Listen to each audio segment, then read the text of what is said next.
SocratesGarrettENT.com is a diversified firm specializing in recycled aggregates and crushed concrete. SocratesGarrettENT.com's recycled materials provide the construction industry with significant economic and environmental benefits by recycling clean concrete rubble into MDOT grade rock materials. Recycled aggregates and crushed concrete can be applied to driveways, road construction, bank protection, parking lots, general bulk fills, and more. By using SocratesGarrettENT.com's crushed concrete products, anyone from homeowners to general contractors can help reduce landfilled concrete waste, conserve natural resources, and gain significant economic savings on materials and disposal costs. For more information, please call 601-896-0084 or visit us online at SocratesGarrettENT.com. Hi, I'm Q Talicia Garrett. I am here to introduce our New South Development and Training Outreach Hour every Tuesday at 2 p.m., giving you information on how to become a part of the programs through USDA and Farm Service Agency. We can be reached at 678-779-9468. We can also be found online at newsouthoutreach.com.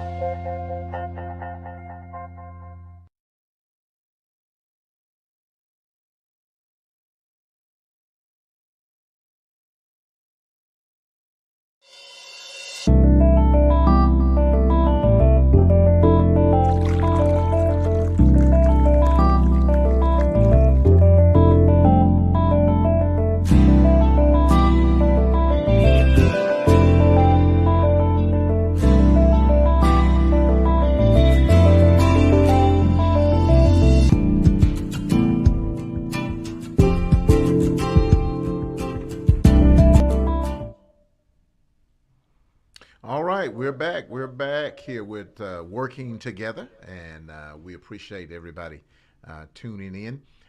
This is all about Working Together Jackson, Working Together Mississippi. Once again, I'm Bishop Ronnie Crudup with New Horizon and the Mid-South Diocese for the Fellowship of International Churches. Got Bishop Blake Hill with us from the Church of Christ Holiness USA, presiding officer there. Also got Siobhan Chapman, who is our lead organizer for Working Together Jackson, which means she the boss, okay, at the Jackson level. Enabler. The enabler. Don't use that Chief word. enabler. Okay, chief enabler.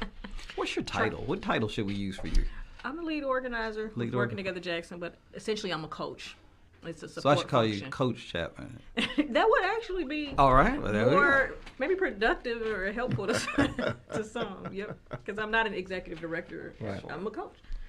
Well, one of the great things about this, as we talk about Working Together Jackson, Working Together Mississippi, is the fact that back actually in 1992-93, then we brought broad-based organizing to Mississippi and to Jackson, and the first iteration of that ended up being what we call the Amos Network. Okay, had to remember here the Amos Network, and as it goes, that phase of things ended, and as we say, kind of went to sleep. And eventually we reorganized all of this, and in what was it in 2012, I believe it was 2012, we reorganized, rebuilt this movement, and rebranded it, and launched in 2012. Yeah, and relaunched it as Working Together Jackson, and so we are here, which means that we're also celebrating 10 years. Yes. On this side of things, and so we got a lot of great history in this, and actually have made a wonderful difference in this community, in this state, in terms of the things that we do. And as a part of that, the Lord also gave us a real talented organizer who came to the table. Siobhan Chapman is that person. And so, Siobhan, we never take for granted, once again, that people understand this. This is a different kind of animal. It is. And so take some time to talk a little bit about what Working Together Jackson, and on the state side, which is Working Together Mississippi, what this thing is.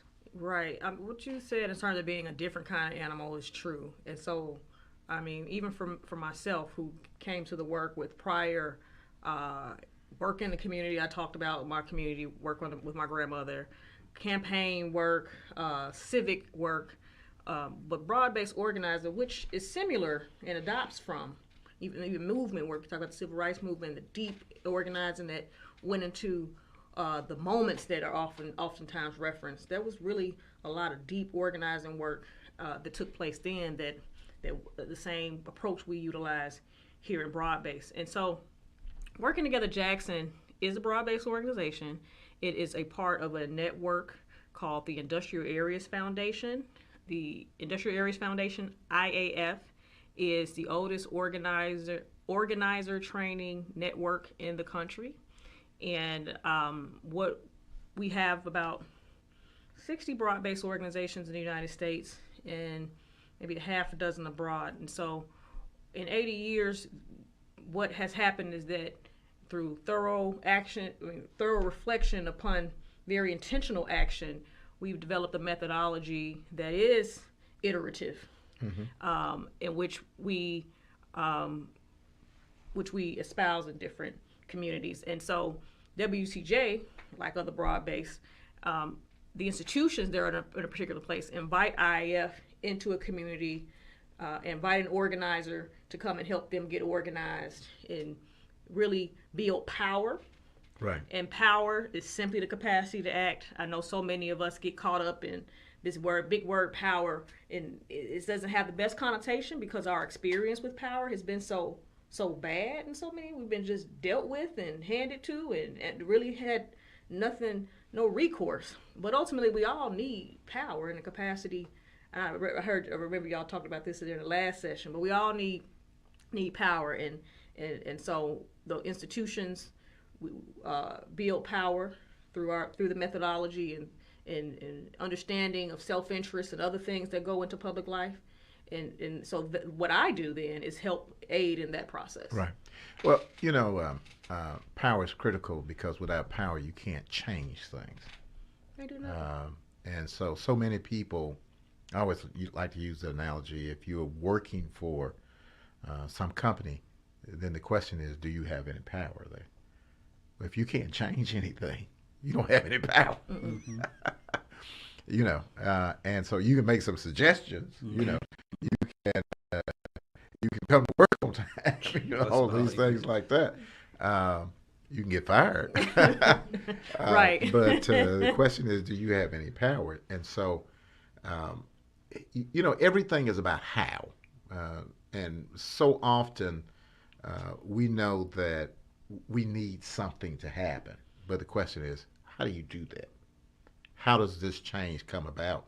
And historically, when years ago, when we were struggling with, circumstances going on in Jackson, Mississippi, and people doing a lot of nice, compassionate things, we really came to that place to say, we're kind of twiddling our thumbs because we don't have the ability to be able to change anything. We're able to respond compassionately in terms of bad circumstances, but we didn't have the ability to be able to change those negative circumstances to ensure that wouldn't happen to anybody else.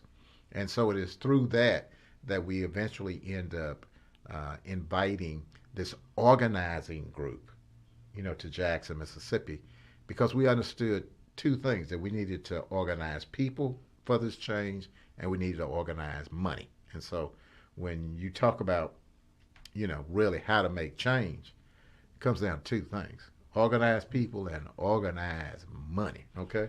That works in the church. That works in public communities. That works everywhere. Period. And that's, Bishop, when you say it works everywhere, what, as an IF organizer, what I teach, these are universals, right? And so when we talk about building power and capacity to act and developing leaders' capacity to act in public life, it's truly about tapping into those universals.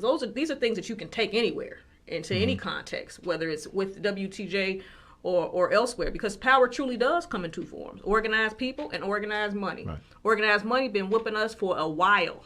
right? Absolutely.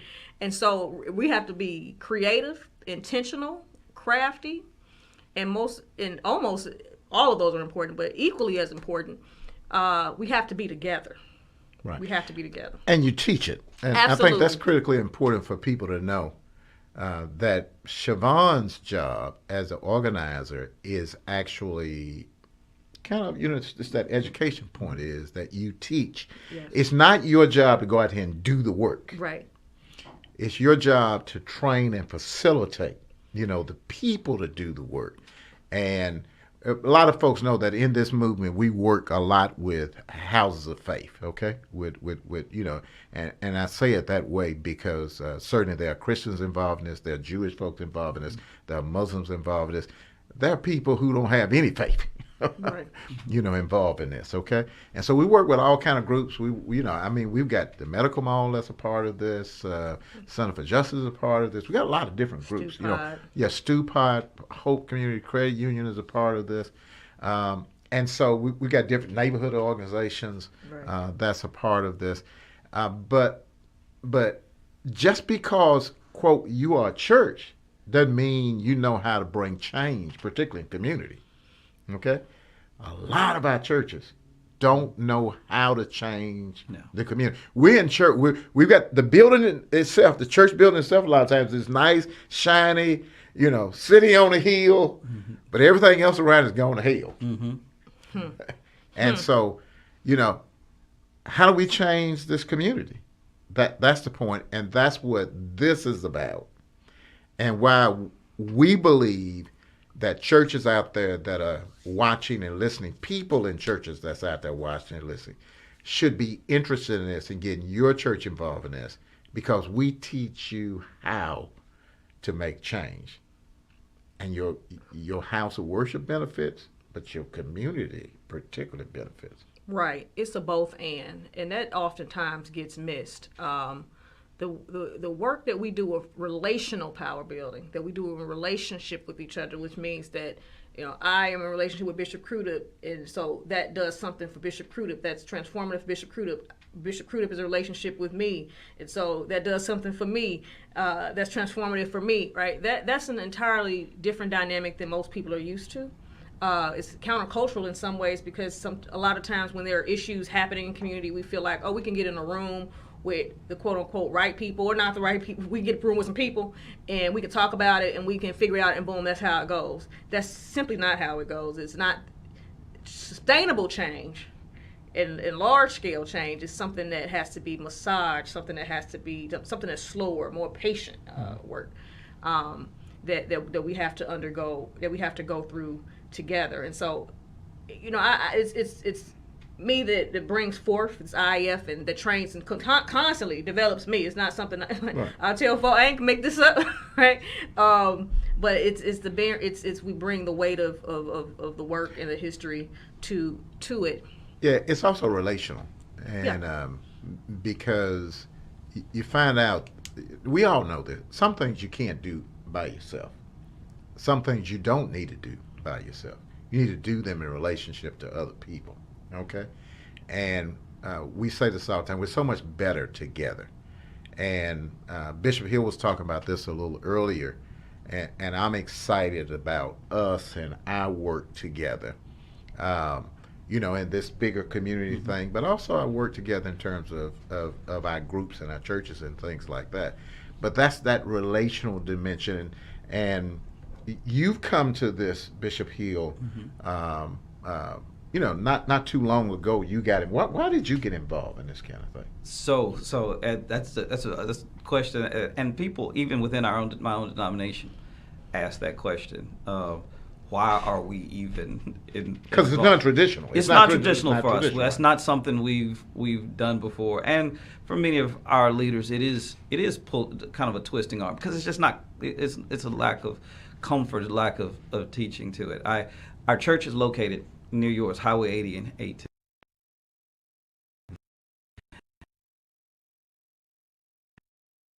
So I'm there. I'm excited about it, And people were coming by the church from the neighborhood, walking by, and they were saying, I need a meal. Can you help me with this? And they tell you this story, true, maybe not true, whatever the case might be. And I remember having a conversation with my leaders. It's like, okay, how do we fix that? How do we fix that? I mean, they're going to keep coming by. How do we fix that? To fix the individual issues. The issue is not just them. There's a system that is in place that has put them in this situation. And we can say, well, they've made mistakes and decisions. I've made mistakes and decisions, but that doesn't condemn me to this particular life. And so in prayer and just in thinking, I started meditating on the words of Jesus, teaching of Jesus. He says, you are the light of the world. City that's set on a hill cannot be hid. Don't take it and hide it in a bushel.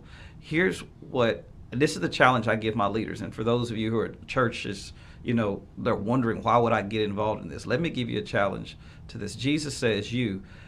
The word you is not just singular. It's plural. Mm-hmm.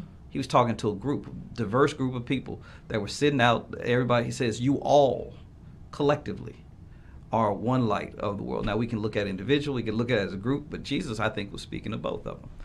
But the danger is that there are people who enjoy the darkness. There are people who get rich off the darkness. My Lord. They love darkness. Preach it, Reverend.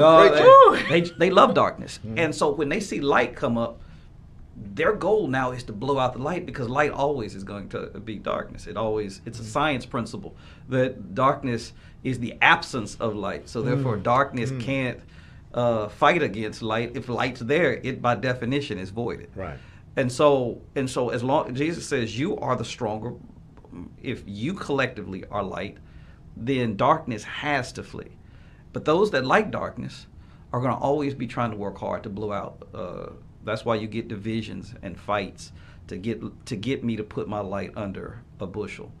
And a lot of our churches, I know in our denomination, and perhaps in many other churches are watching, you got a light, but it's under a bushel. Right. It's in a building, it's in your house, and you're saying to yourself, I don't always feel comfortable doing whatever. You will not feel comfortable, because there are those that are going to be pushing against you.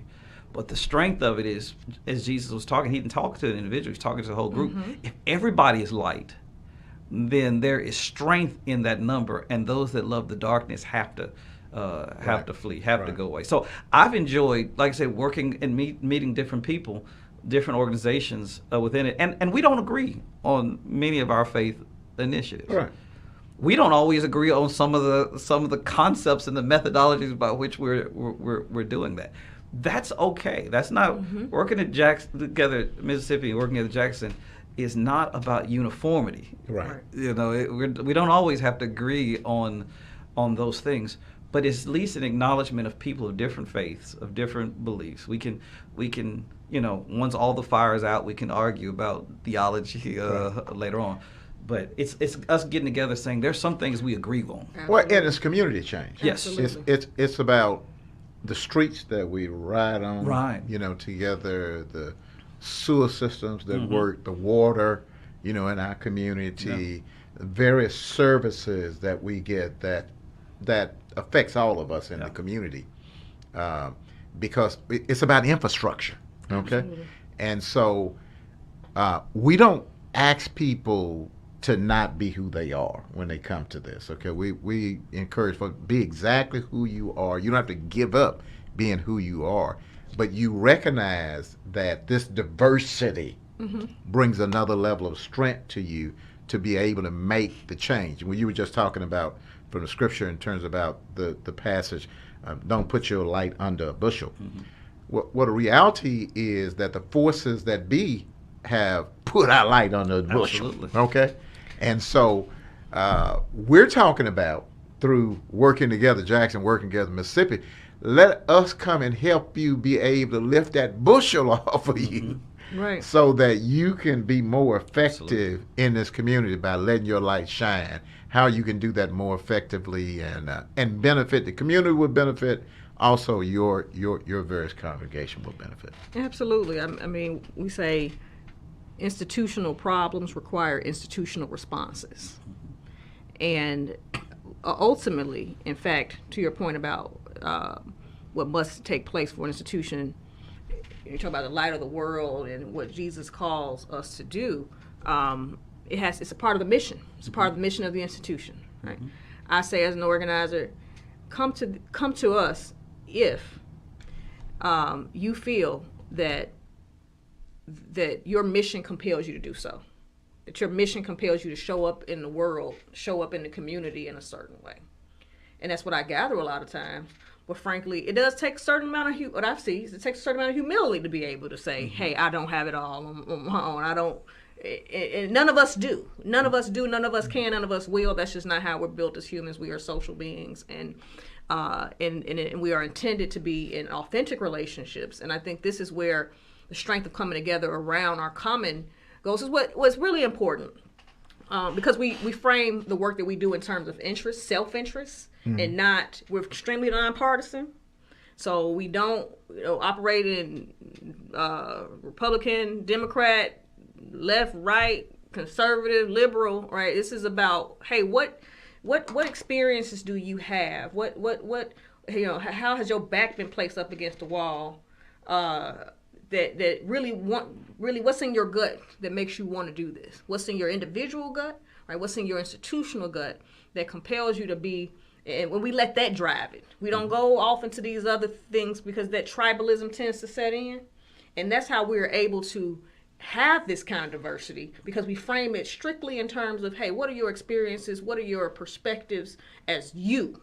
Yeah, and what is your self-interest? Yes, what are your self-interests? Right. Because, who are you between and among is what that means. Yeah, because we talk a lot in this work about, we don't want you to come and necessarily be benevolent towards us. We want you to come because you have a self-interest.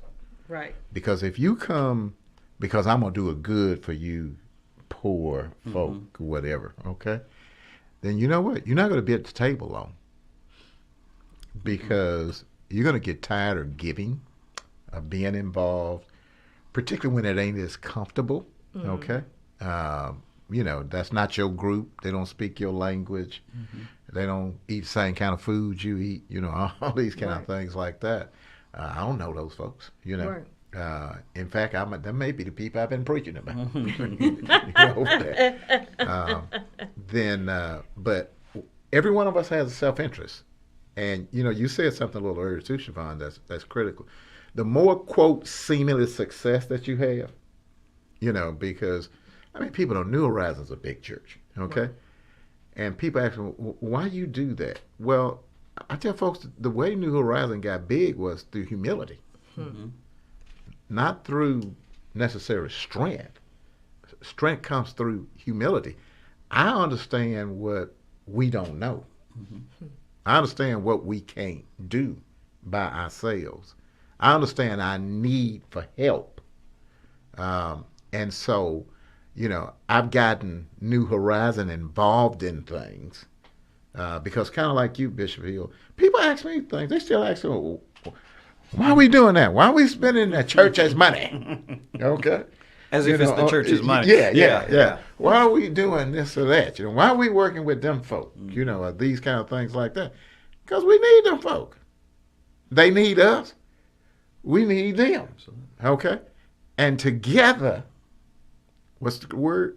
Together, we can accomplish more than we could individually. Why is our time? We almost we run out of time. We still on here. I need my engineer to talk to me. Okay, we're still going. Yeah. But Siobhan, let's get it. One of the things we're doing in the midst of this, and we want churches out there and any worship group out there to know, we want you to join this. Okay, we talk about this because we want you to join.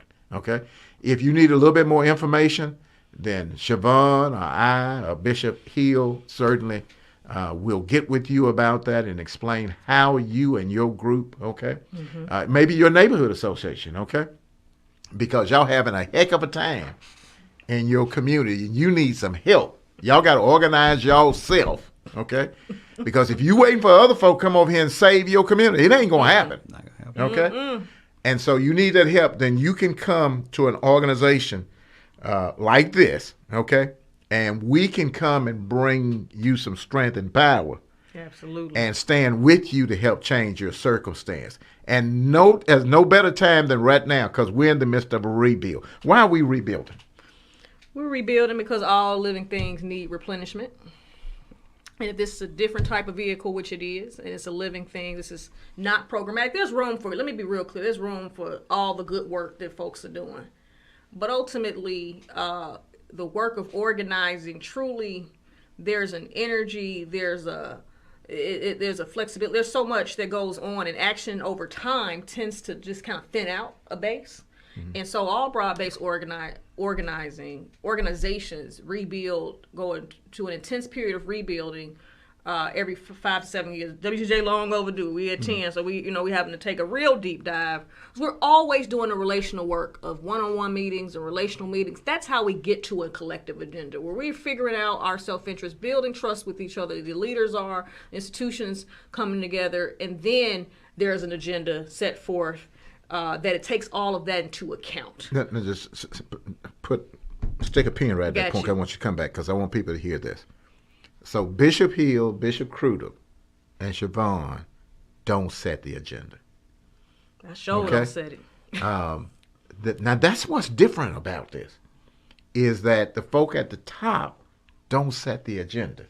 Because in everything else you do, the people at the top set the agenda. In this movement, agenda comes from underneath. It comes from the bottom up. Okay, so share more. So this is a vehicle. It's a means to an end more than it's an end within itself. There are no pre-established priorities or pre-established goals. We have long-standing ones around infrastructure, education, etc., because those come out of continuous series of conversations that we've had over time. Like I said, in house meetings, the methodology of house meetings and the methodology of the one-on-one relational meetings. That's how we build our infrastructure. So we are rebuilding our relational infrastructure that enables the power building, that gets to those accomplishments, that gets to those changes. That's the big difference. And so, we understand that power comes in organized people and organized money. That's our main focus. And so getting more institutions at the table. Institutions y'all are, like you said, I already know quite a bit about organized people and organized money. You don't necessarily have the sophisticated grasp on how do we get the organizing pieces, the power, because they can get pretty almost scientific. They can get pretty high level. However, those pockets of power come together, and we arrange ourselves. You arrange yourselves in consultation relationship with me and the IF to go on to the work that we need to be doing. And so what we would normally do, what most broad-based organizations do during rebuild, is completely stop issue work. I mean, completely stop it.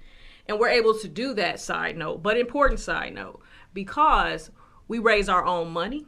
We do accept grants. We welcome grants, right? So if there are any funders out there, you want to holler, but we raise our own money so that we can set our own, so that the organizations can last as long as they want to last, and that they can be independent. That often comes with some strings attached, okay? And so paying attention to the base of institutions and the people there, expanding, the more the merrier, and not because not for our agenda, but to pull in your interest as well as your institution.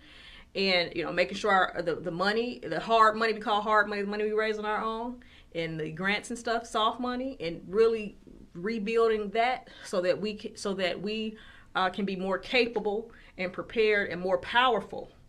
And we do relational organizing, but that often relational don't always mean nice and friendly. Sometimes we need to be a threat in some situations because agitators, right? You need to agitate. You need to agitate. Yeah. You need to change.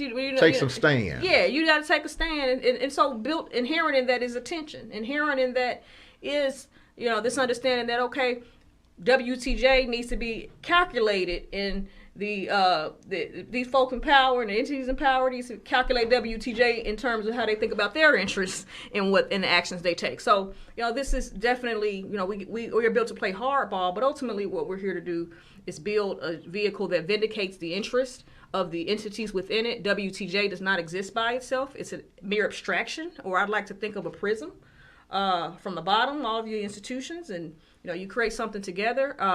And I'm just here to help support that. The work that I do, I'm most successful. The issues are important, as we say, right? I live in Jackson as well, but the success that I enjoy as an organizer is really seeing leaders develop when they come to us with a certain amount of anger, whether you have a credential or you don't, whether you high level PhD doing all this, whether you Bishop Blake Hill or usual suspect like me too, or whether you just you stay at home parent or you a custodian, none of that matters. So that's where I enjoy my work the most. Yeah, this work gives institutions, and that's a good word. Mm-hmm. This is a work of institutions. So working together, Jackson, working together, Mississippi, is a organization of organizations. Yes, sir. And so you come to this because you represent an organization. Now, let me do this caveat. We do actually have a organization that we've started for individuals who don't necessarily represent. They want to do something, and maybe at this point they can't get their congregation, their church to do anything. Maybe they can't get their neighborhood association to do anything. They can't get whatever. They say, but I want to be a part of this. And so we created something that they can come in and work with other like-minded people, okay? Bridges. To do that. Bridges. So Bridges are working together, Jackson. Bridges are working together, Jackson. But typically you would bring your organization to this, okay? I brought New Horizon to this and also other churches in the Fellowship of International Churches. Bishop Hill is bringing the churches of Church of Christ Holiness USA to this. And let me say, even with that doesn't mean everybody agrees. It's sometimes, you got to do this relational thing, and it takes time, but we're starting an effort that we know is going to be beneficial, okay? And so other groups come. And so why in the world would Hope Community Credit Union be a part of this? It's in their self-interest. Right. Why would the Jackson Medical Mall be a part of this? It's in their self-interest, okay? Why would the Center for Justice be a part? It's in their self-interest, okay? Why would New Horizon? It's in New Horizon's self-interest, okay? That's something that we get that is very, very beneficial for us, and the people get, okay? And this is critically important too, because the organizing first starts in the house, inside.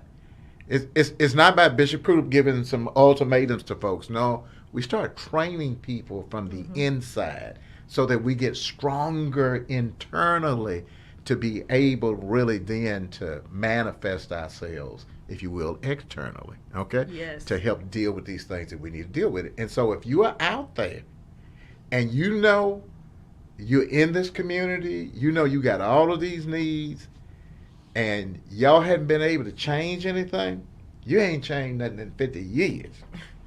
And it's not getting better. It happens. It's getting worse, okay? Then you know what that says? It says you need some help. And maybe you need to think a little unorthodox, okay? That means non-traditionally. Maybe you need to come to an organization like Working Together Jackson, Working Together Mississippi, because I know there are people all over listening and viewing this. Come to us and let's talk about something we can do together that can be tremendously helpful. Bishop, I always say, just come and see. Come and see. Rarely, if ever, would I secure a commitment to join on the site, because it really does need to be an institutional decision. It's best that way for for me to come in and speak with you, and you speak with me, get an understanding, build some trust, meet some leaders, explore the relationship, figure out how this works in your self-interest, pull your interests and pull your stories into the mix, and then we take it from there. So if you have any questions, if you want to just meet, if anything, it concerns, I'm all ears, and give it to me real, because we can't do it. No, this doesn't work any other way. Again, I'm Siobhan Chapman, and Bishop said earlier you can find us on social media. You can find us on Facebook. That's really easy, Working Together Jackson. But if you would like to reach me, you can reach me, my cell 601-460-0255. And I also have an email, cchapman, so that's CCHAT as in Tom, MAN.WTJ. At gmail.com. WTJ means Working Together Working Together Jackson. Jackson. Right. C Chapman, so CCHATMAN dot Working Together Jackson, WTJ, not the whole thing. WTJ at gmail.com. And I'd be happy to just speak with you. Give that phone number again, too. Just okay. That phone number is 601-460-0255. And if nothing else, you can always pull it up on Facebook. Okay. You say, what was that group? Working Together. Okay. Pull it up on Facebook, and you'll get to a number or some kind of people address. Inbox us all the time, and right. I get right back to them, and we'll get back to you. That's not a problem. No problem. Because we're here for you, okay? Because listen, we all need some help. Help. Come on, it's some crazy stuff happening in Jackson, Mississippi right now. Okay, I mean it is. Come on, folk. I mean it's crazy stuff happening all over the United States. But let's talk Jackson, Mississippi. Yeah. If you live in Jackson, Mississippi, your congregation's in Jackson, Mississippi, your concern, your children, your grandchildren, your nieces, nephews. Then the reality is you recognize we're in a critical circumstance here. And so Councilman Kenneth Stokes called the mayor out because the mayor said he thought Jackson was safe. Mm-hmm. Was what? Safe. Was safe. Oh. Okay. And so they're in this big fight. Well, the truth is people don't feel safe in Jackson. No. Okay. And so how do you change that? Right. Here's what we know. Police by themselves can't change that. Because if they could, it would have been changed. The sheriff department by itself can't change. Jackson Police Department cannot change it. Okay? It's got to take something else. Okay? I know sometimes preachers say, well, let's get a bunch of preachers together and we're going to bring the church to it. That's a wonderful thought. But how are you going to bring the church to it? You got to organize the church, okay? And a lot of times what preachers don't have the tradition of doing is organizing themselves, okay, for something like this in the community. We know how to organize folks to sing some songs on Sunday morning, okay, and usher and greet. But we don't know how to organize folk to be able to make this change in this community. Sure. That's where something like this comes in. Everybody had their lanes, right? In areas they're strong or areas of expertise. And preachers and pastors, y'all have so much on you, so much you work with, deal with. People bring so much to you in your doorstep, and so it's really about. That's why the engagement is with the institution. The development is of leaders within the institution to help carry out the mission, be it with WTJ or not. There are some institutions that take what they learn or take what they adopt from what they from WTJ and employ it for their reasons, separate and apart. And then there are institutions; those same institutions typically work with the base as well. But I just want to be clear that this is truly about your institution and about the capacity of the individuals there to act on your interests, and about the pressures on the families that are in that institution.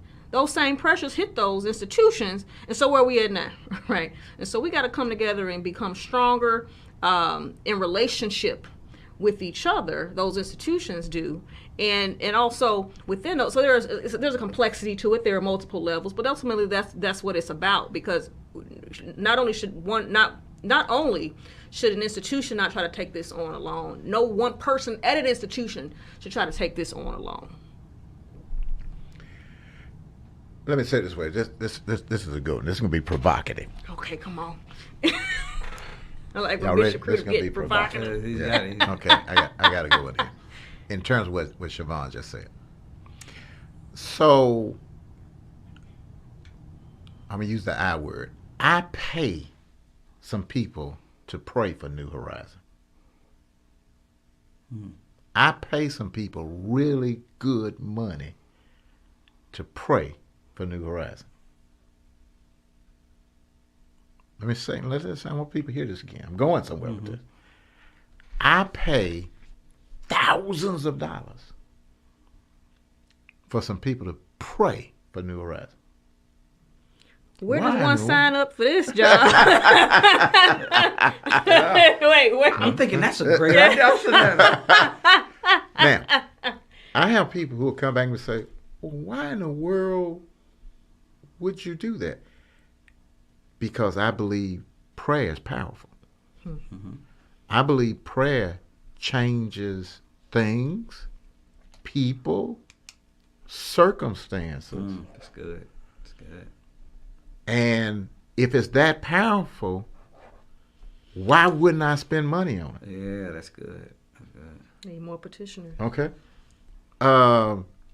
You ever been to New Horizon? One of the things you know is we got a heck of a music department. I got some guys, they can show enough play. Them brothers don't do that for free. I pay them for that, and they make really good money. All right, for that. Why? Because I understand we need a top flight music program if we're going to do this. Now, I pay some people to pray, and the truth is, I don't pay them just for them only to pray. I really pay them to facilitate prayer. So I've got some folk, particularly some leaders at New Horizon. That's all they do. That's their job. Is they pray, okay? But more than anything else, they facilitate prayer. And so that, because we rile a lot of devils up, so I need somebody who's really praying, I mean. Yeah, that's okay? Good. So here's the whole deal. I need to pay somebody to help me do community. Yeah. I need an expert. The person I'm praying, so I'll call her name. So Sylvia Anderson is our pastor of prayer. She's dedicated. She's sanctified to it. She sanctifies herself. She's darn good at it. She draws people in with her to it. There's a group that's been established in it, and I can feel the power. What am I saying? Because I see the need. In the same way, we got community issues where we got tremendous need. You know what you got to do? Is you got to pay some folk who that's their thought. Okay? It's not that I can't pray. I do pray. But I got a whole lot of other things too that I'm involved in. And I want some expertise. I want some folk that's strong. So what I do is I get with Siobhan Chapman because she's dedicated. She done sanctified herself, all right, to this work, okay? She darn good at it. Yeah. She been trained to do it. Right. And she facilitates it, all right? She don't just do it herself. She facilitates it, and so that we get a lot of bang for our buck. What am I saying? First, come on, folks. Ain't nothing free. You got to spend some money on it. If you want to make change, you got to spend some money on it, okay? If you're looking for everything to be free, ain't nothing going to happen. Bishop knows that. Oh, yeah. You got to spend some money. And so I'm trying to make this analogy for folk. Why would you come and be a part of working together, Jack? Because you got a need, okay? You need the expertise. Your people need to be trained. You need to be a part of this group. You need to have the group to come and back you. Because, there are times when there are things that are done in South Jackson. It ain't just New Horizon. We're bringing other folks to bear on that, okay? Or in West Jackson, whatever it is. And so, once again, together, we're strong. We're stronger. We're better together. And so you need to be a part of something like that. Bishop, you want to weigh in here? No, I think that's. I'm gonna steal those ideas. By the way, we got accidental prayer. Accidental prayer. Yeah, accidental prayer. I mean, they stumble in, may pray. So, but no, it's this morning. Before we even got here, I met with my trainer. Because people say, well, you can go work out on your own. Here's the thing I want people to see here about church, about the whole thing. Your opposition is organized. Your opposition, my God. Your opposition is organized. There's an operation in that is in place in this country to get you overweight. It is to so that you can eat badly. And so what we want to do is we want to take on organizations by ourselves. I needed an expert to help me get to, because my numbers are in a dangerous place, body mass index and all this other stuff. And if I don't do it, then the organizations win. I needed somebody to do two things: to be trained, to teach me what I'm supposed to do, to help me, that understands the other side of the system and can show me how to do that. But the second thing is somebody that can hold me accountable to what I say that I want to do, but that there's a push to go against. And so part of why a lot of times churches, organizations don't want to be part of something like this is not because they don't want to see it happen, but there's a level of now buy-in and accountability that the organization is going to hold you to. That now you feel the obligation to have to put your money where your mouth is. Right. A lot of times we don't mind things changing in Jackson, but the question is really, do we want it to change? Because the other side is happy. Your opposition is happy doing whatever it is that they're doing. They like things the way they are. And they're hoping that we stay disorganized. Absolutely. Because the system's in place to do it. Part of being in this is the cost and the accountability. But I try to share with my leaders, when bad police pull over a young man racial profiling, they don't ask him whether he's Christian, Muslim, Jewish, right, Islamic, any faith. They violate the moral code that they have. When they're underfunding school systems in Jackson, they don't say, well, we're going to take the Christians and put them in one class, the Jewish put them, and then only do. No, they're not going to ask those questions. There are certain things that all of us as organizations that are moral imperatives that we have an obligation to stand against. We have different reasons for standing against it. We might have different biblical or a Quran or these other reasons, but there are some things that we all agree on. Right. We all agree on in the richest country in the world, folks should not go hungry. In the richest, we believe in that increased child insurance, parental insurance, maternal insurance, and maternal things. We believe that in this country you should have access to adequate health care. I think that's just a moral. It's a right, man. It's a right. It's a moral imperative. The richest country in the world, you should not. Your health should not be based on zip code or finance. I think those are some things that, regardless of which Bible or spiritual sacred text, what I love about working together Jackson is it allows us to organize our money. My $100 may not be a lot by itself, but if everybody has $100, then that $100 means something. But now if I'm putting $100 in, then I'm also giving a certain set of buy-in that I'm giving you permission to hold me accountable. Right. To where now you can call in and say, Bishop, now listen, we got this issue that you said was important to you. What are we going to do about it?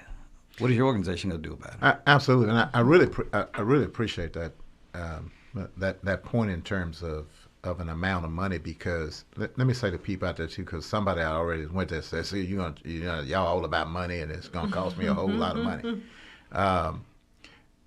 Listen, you go shopping, you don't sit there and tell them folks it's all about the money. You go in there and get what you want, okay? But some of the best money that New Horizons spends, frankly, is on working together Jackson, working together Mississippi, because honestly, it's small. okay, comparably. And we really don't spend a lot of money on that. If you are a new congregation out there and you come to be a part of this, it is going to cost you something, okay, to be a part. Because there ain't nothing you go to that is not going to cost you something, okay? It takes money to do things. It's an investment. You got to look at it as an investment. Yourself. But we really are talking about hundreds of dollars, okay? Honestly, more than necessarily thousands of dollars. So think about it over a month, okay? That you want to be a part of something like this, that's going to cost you, a couple $100 or something like that a month, okay? Starting off as a part of this. We spend more money at New Horizon because we've got more benefit, okay? And we recognize that benefit. New organizations that's coming in, they're if you will, they're operating more by faith. That I'm going to get the benefit. Budget, all those factors go into, and we have those conversations. Right? I work with you. There is a floor, and we work according to the size and numbers, all of those things like that. I'm just trying to give people a little feel. I'm trying to take away all the excuses. Because see, I know preachers, I know church members, I know deacons and elders and all these folks, and say, well, we can't afford to be a part of that. You can't afford not to be a part of it. Because if you out there, you out there, you ain't getting what you need, okay? And so you need to come to the table and get what you need, okay? And so that's all this is about. It truly is an investment. I just want to say one thing. I've been trained and developed, and I have a background and a tenure that really I do. I'm a capable professional at what I do. However, my job ain't to come in and tell folk what to do. My job is to, like I said earlier, I'm a chief enabler.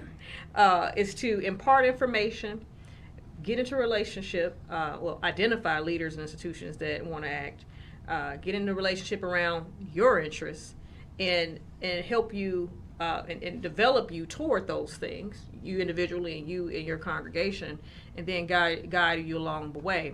But I recognize, and I must do so, particularly as a broad-based organizer, a very important thing. You know what's going on with you and your institution better than I could ever know or will ever know.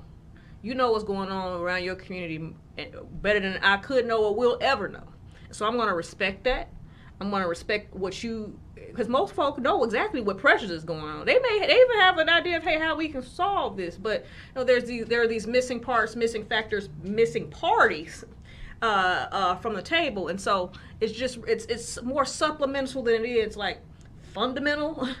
It is, there's a coaching consultant element to it, but that's what you're paying for. You're paying for that, and like I said before, right? We're talking about organized people and organized money. We simply don't build power unless we're paying attention to our money, unless there is money to be paid, and not relying just on outsiders to pay our way, because there are some real dangers, and nobody knows it. I dare say more than the church, how dangerous it can be to just, rely on folk to goodwill, And so there are all kinds of reasons. These are not just fees, arbitrary fees or anything. And like I said, just if you have any questions, we can lay out so much today, but ultimately it's really getting into that relationship for you to begin to understand, hey, how do I fit into this? And what's it going to cost me? Yeah, we're moving to kind of wrapping this up. But if you won't change, that's if you won't change. Remember, there are some forces that's benefiting from the lack of change.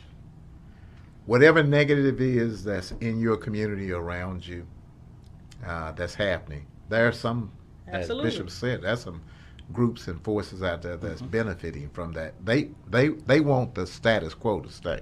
Okay? If you see that, no, I want this thing to change, then you got to make a decision to change. It's also going to cost me something. That's not just money. It is money, but it's also some time, some effort, all of these things, okay? You got to do something different than you've been doing. This is not traditionally what we typically do. But you got to be open to doing something a little bit different. Um, and we're here to say that there's a tremendous benefit, there's tremendous help that's available for you, for your congregation, for your neighborhood association, for whatever the group is that you're involved in, and you've got some needs, you got some need for change, and we're inviting you to talk to us. Come to the table, and by the way, because it's a poor dog, as my folks used to tell me, they won't wag his own tail. Won't wag his own tail. Working Together Jackson has made a lot of change. It's things that we've done, okay? It's things that we're doing. I appreciated Bishop Hill talking about this whole education component. We're involved with Jackson Public Schools, okay? Right. We've got groups that's doing that. We're involved around the whole Medicaid expansion issue. We were involved in the flag. We played a significant role of getting that flag changed, okay? 1 cent sales tax, we were involved in that. It's a lot of things, once again, that we are involved, have been involved, and so we got a track record of making change, and then every one of the congregation can talk about how much better they are, okay? Change that has come in their own place because they've been a part of this. So I'm just simply saying that if you want to see something different, then what's the definition of insanity? Doing the same thing you always done, expecting different results. Say it again, because they didn't hear. Doing the same thing you've always done and expecting different results. Insanity. So listen, you got to do something different. Right. Pastor that's out there that's watching, deacon that's out there that's watching, steward that's out there watching, warden, I'm getting all these religious things, warden, minister, elder, Rabbi. Sunday school teacher, rabbi, bishop, apostle, whatever you want to call yourself, loving member of the church, okay? Leader of a Sunday school class. Exactly. Listen, that's help. There is help. And so that's all we're saying. And we're here because that's help. And so give us a call. Check us out. I mean, come on. Hey, ain't gonna cost you nothing to check us out. Okay? And Bishop, I would say I have fun with y'all. This is fun right now. I have a lot of fun. I mean, these are serious issues. These are serious pressures on family that we work to strengthen institutions in order to take on. However, in the process of learning stories and spending time in institutions, I had a woman who attends.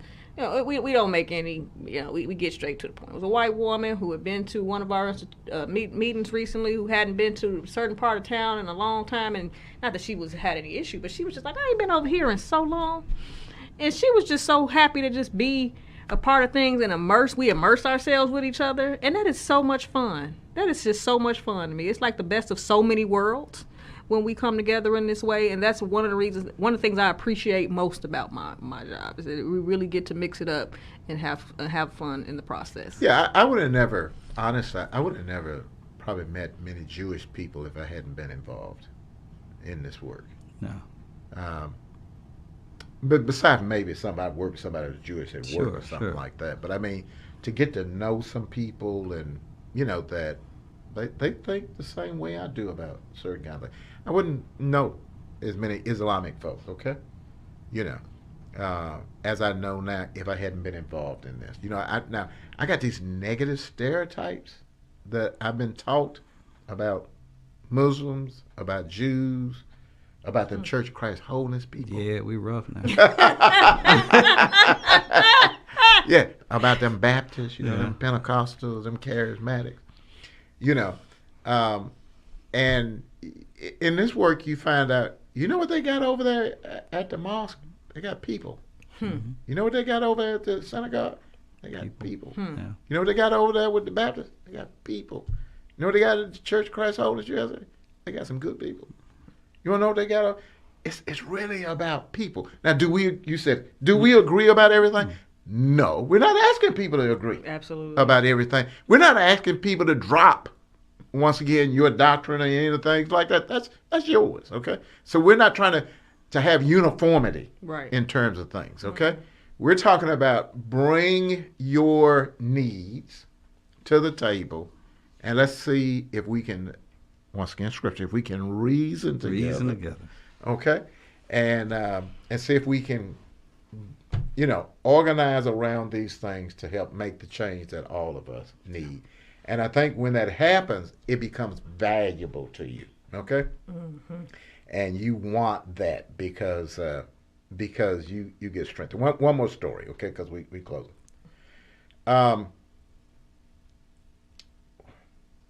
Prior to Mission, Mississippi, everybody knows that name, Mission, Mississippi, okay? Premier racial reconciliation movement in the state of Mississippi. I was there at the very beginning, still going, we're still a part of that. But a couple years before Mission, Mississippi started, New Horizon actually got involved with Trinity Presbyterian Church in a sister church relationship, okay? They were white, we were black. And I had a lot of folks give me a lot of gruff about this because we're talking 30 years ago, okay? And people give me a lot of gruff about it and said, why in the world would you do that? And I told them the reason I did that is because I wanted to see my people grow. I didn't do that for the sake of the white folk. Okay? Now, I think they got something out of this, too. I know we got something out of it. I wanted to see my people grow because, and I just be honest, at that point, we had all these misconceptions about white people. Okay? And about what was possible and all this. We weren't sure if they was people like we were people. Okay? A lot of my folk felt like God loved them better than he loved us because they got better stuff than we got. Okay, so maybe a different God, whatever. Y'all didn't think that too, did you? Oh, Lord, yeah, we thought that. My Jesus, okay. We had inferiority. We had all. That was at your church too. Huh? Yeah, we had all kind of stuff. All the byproduct. Okay? Yeah, all this stuff. All okay. The byproduct. And what that relationship did for us is it caused us to change. We got rid of a lot of our negative misconceptions about ourselves and about what we were able to do. We got with them, and we actually went on our first international mission trip. Since then, we've been all over the world. And by the way, they didn't pay for us to go. We spent our own money. Okay? They talked to us about what they were doing at that point in Malawi, a good work that was going on that they were doing for black people. Okay? And we decided we wanted to be a part of that, and they invited us to go with them. We went. And after that, it's been on, and we've been there and all over the place, out there. We benefited tremendously, from that. And I want to end with this because this is important. Trinity Presbyterian Church doesn't even exist anymore. But, by the way, not because they had a relationship with New Horizon. no, it was a mother service. But here's the whole point, is that now those people still exist. I still run into it, see them in different other places and things like that. They are better, we are better, because we did something unorthodox. We did something that wasn't comfortable. You know how uncomfortable it was? Sitting around the table with them white folk, because, you know what I mean? I had my stories now, come on now. I mean, I'm a black man from Mississippi. Yeah. I was angry, okay? And so, but you know what? We got help. We got made better because of it. We're saying that this kind of work will help you and help you become better. Yes, just one quick thing on that point, Bishop, because it gets at the heart of my experience, as a black woman with roots in Mississippi, whose family was forced out of this place decades ago, and to come back and reattach my lineage to this history of organizing. It means the world to me because of my attachment to black identity and liberation. Those are where my self-interest lie, and I'm happy to work with everybody else because I find it enriching. I get the best of all those worlds, like I said. But and I say this unfortunately because in the history of the history of this place, there's been a lot of distrust, and rightfully so. But ultimately, and it's not about being somebody's friend. That's one thing we got to know, and particularly in public life, is we're talking about developing public relationships where there is a certain amount of trust. It's kind of can look from a distance, look like, oh, these folks, trying to be friends. No. Great, come out with a friend, but this is about building a working relationship with someone. And yes, in the process, it does become, that's what I meant earlier about this acts on you. We on the same footing. This ain't about charity. This ain't about pity or nothing. It's about, it's about the work of your institution. It's about the work of the community and getting things done. I tell some folk, I wish it was enough for black folks to raise their voices by themselves, by ourselves, and for something to change. But it ain't. And so sometimes we have to go uncomfortable, untraditional routes and work with folk that you may be ambivalent about, or work with folks. We've been in meetings with because we have to.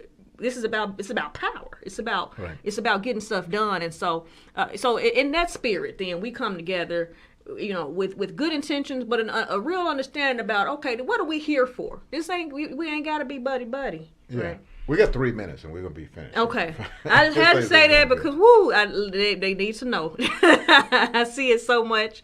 I see it as we talk about together. And the great thing is we teach people how to do this. Okay. Yes. That's the great thing about being a part of this kind of movement is that we help you become comfortable.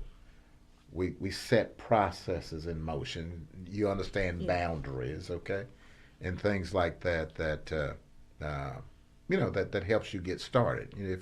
Sometimes we hold people's hands, once again, institutional hands to be able to get people moving in the right direction. Because you came to the table because you had a need. You want to see that change. You want to see that met. And so that's what it's about. Bishop, let me just add one last thing, is that something that I tell my churches, and I want to share with those that are listening. I ask them a question that if your church disappeared tomorrow, would Jackson care? Would it even matter My Lord. to Jackson? If my church disappeared, it wouldn't cost them any tax base, because we're not paying any taxes. If the Church of Christ Holiness disappeared from Jackson today, just up and disappeared, would Jackson even shed a tear? Would they even know that you disappeared? And I would submit to you that 700 some odd churches in the city of Jackson, 7,000, whatever the number is, I would submit to you if 2/3 of them disappeared tomorrow, most of Jackson wouldn't know they were gone. Yeah, the one Miss Ella. Yeah, used to be. Used to be as a building over that way. It used to be. We thought it was a restaurant. There were these things, and God has called us as churches, as faith institutions, to something more than that. I think at the end of the day, outside of the self-interest that we talked about, the interest that is going to matter the most for those of us of faith is that one day we're going to stand before our Creator, and He's going to ask, "What impact did you make in the place that I planted you?" And if the answer is we could disappear and nobody noticed, our God, our Creator, will not be happy with that. Mm-hmm. But this is a vehicle where we can make a difference, where people will know that we love Jackson. Mm-hmm. People will stop us from, you hear people all the time complaining about Jackson, but the church is not supposed to complain. We're supposed to have hope for Jackson. And so I challenge all my other institutions of faith, all of the ones that are there, to step outside of your comfortability, to grab the mantle that the Lord Jesus Christ has given to us, or your faith. I'm sure in other faiths it's the same, and make such a difference that at the end, that when it's time to the institutions close, that Jackson can say, "We sure missed them," and that's going to be our mandate as the Church of Christ Holiness, and I pray that it's the mandate of others. Man, that's powerful. By the way, we do have over 700 churches in Jackson, Mississippi. Okay, that's the ones you can identify. That doesn't include a lot of the storefronts and others. Okay, so there are over 700, and so with that many churches, why does Jackson have a problem with that? It's because the churches are insular. They're inside. Mm-hmm. they concentrate on themselves. Most of them do very little that affects the community outside of themselves. We want to say to churches, we can help you in that, because we know, that a lot of churches want to do more. And so for the people that's not concerned about the folks outside, then you don't have to listen to this, okay? But for people who want to do more, you want to see some change, you're the folks we're looking for, because you see the need, okay? And you may be one of those churches. There was a politician the other day, just a week or so ago, accused the churches in Jackson, Mississippi of not doing enough. That's the reason we got all these children dying in the street. Yeah. And by the way, we do have children dying in the street. Yeah. Okay? It was a teenager that did the shooting and died at the Mud Fest. Some other teenagers that were there got arrested. The following week, a 14-year-old and a 17-year-old got killed in Jackson, Mississippi. They were teenagers, okay? We got some serious problems, okay? Once again, police can't do it all. If the police could do it, it would have been done. Sheriff Department, it would have been done. So for everybody out there that wants to see change in this, then, we need you to pray, and we need to take some action. What we need you to do, we need you to pray, and we need you to take some action. Listen, we're saying we think you can pray. Let us help you with the action. Let Working Together Jackson help you with the action. Okay? Absolutely. That's what this is about. It is incumbent upon institutions. We talk about governing this city and taking responsibility and leadership. A few years ago, St. Mark's Episcopal Church, to give you this example, celebrated 135 years. This was 3 years ago. It may be 138 right now. Mm-hmm. How many lifespans of Chokwe and Lumumba is that? The mayor, right? So we think about, hey, who really should have a say in what's going on and how our communities are run and how our city is governed? Who should really be at it? It's institutions. The police chief gonna come and go. The mayor gonna come and go. Bless their hearts, all and their work and all that. But ultimately, it's really about democracy. It's about this the self-determination element of broad-based work that is truly leaning on institutions that are our bread and butter in society. Well, all good things must come to an end for today. But we want to thank everybody out there for tuning us in and being with us for Working Together, which is a program of Working Together Jackson, Working Together Mississippi. Once again, you can go to Facebook and find us there. Siobhan is going to give us that phone number again. What is it, Siobhan? It is 601-460-0255. One more time for the dyslexic folks like me. 601-460-0255. One more time on that number. One for the Father Church, one for the Son, one for the Holy Ghost. 601-460-0255. That's for the country folks. Or like you me. can also you can email her at. I'm gonna give y'all the info. Just this one is shorter. Info at WTJXN.org.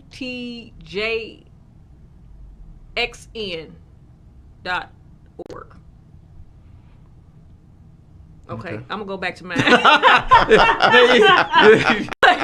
realized I tried to Bishop Hill's face. Just email me. Go to Facebook. I'll give y'all mine. That was a valid one, but let me just give y'all mine again. cchapman.wtj@gmail. So that's CCHATMAN. Did I spell my name right? WTJ for Working Together Jackson @gmail.com. Yeah, that's an easy one. So C Chapman at WTJ. cchapman.wtj@gmail. Yeah. C Chapman with a T, not a P. .wtj@gmail.com. Okay. All right. Very good. Or, you can always call some of the rest of us and we'll get you to Siobhan, okay? But thank you so much for being with us, and I hope that congregations out there will reach out and let's start a movement of change. Okay, that's what it's about. Let's make a difference in this community. Together we can do it. Okay, we're better together. That's all we're saying. Hey, until the next time, my little statement is count it all joy. Keep working together. Okay. Bye bye. Bye bye.